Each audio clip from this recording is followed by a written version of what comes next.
السلام عليكم ورحمة الله وبركاته. ازيكم عاملين ايه؟ لو مهتم بالجديد والمفيد في عالم التطبيقات اشترك في قناتي. في قناتنا بندور كل يوم على الجديد والمفيد في عالم التطبيقات واللي بيوفر وقت ومجهود عليك. مش محتاج تتعب نفسك، كفاية تشترك وتفعل الجرس عشان يوصلك شرح لأحدث التطبيقات المحلية والعالمية لتغيير استخدامك لتليفونك. تطبيق النهاردة يا جماعة اللي هنتكلم عنه هو كار جروس used and new cars للعربيات. يا جماعة التطبيق ده شكل التطبيق يا جماعة. عمليات التنزيل بتاعته أكتر من 5 مليون عملية تنزيل، وسعة التخزين بتاعته هي 22 ميجا بايت. التطبيق ده مش متاح في بلدنا مصر. التطبيق ده بقى بيتكلم عن ايه يا جماعة؟ بيتكلم عن تسويق أو تمويل أو بيع السيارات.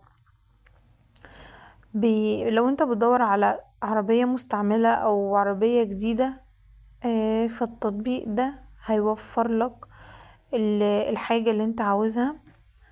بمتخصصين في التخمين عند شراء السيارات من خلال تشغيل الارقام على عدد كبير من السيارات. بيزودك بجميع التفاصيل المهمة، بيقدم لك كل حاجة بتنسيق سهل الفهم. هتتعرف على لو كانت السيارة دي غالية او ان هي صفقة مربحة ليك. كمان يا جماعة هيقدم لك معلومات التفاوض الرئيسية، وهيدور لك على التمويل. كل ده من خلال التطبيق ده. لو انت بتبيع عربيتك هو هيساعدك في كده برضو. تقييمات الصفقات المبنية على البيانات هي بتتعمق خوارزمية تصنيف الصفقات الخاصة بينا بشكل عام، وبيحللك آلاف التفاصيل زي السعر، التاريخ، الحوادث، مراجع الوكيل، موقع الوكيل، لمنع السيارة من هي تتصنف للصفقات من الرائع للمبلغ المبالغ في سعره.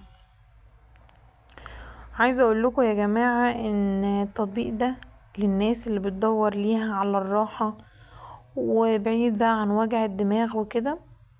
التطبيق ده هيفيدهم في ان هم يجيبوا عربية من مكانهم ويبيعوا عربيتهم كمان برضو من مكانهم.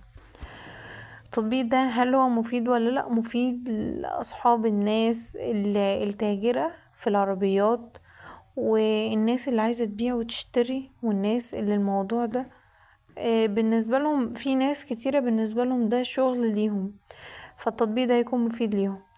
عايزاكم تعرفوا يا جماعة ان القناة بتاعتنا هي المكان الوحيد للكلام عن التطبيقات بدون تحييز لأي تطبيق، وكل واحد في قناتنا يقول تجربته الحقيقية في التعليقات. هنثبت تعليقه عشان الكل يستفيد من تجربته، سواء كانت تجربة إيجابية أو سلبية. هنستنى تعليقه لأن تعليقه هيفيدكم وهيفيدنا وهيفيد غيركم. مع السلامة.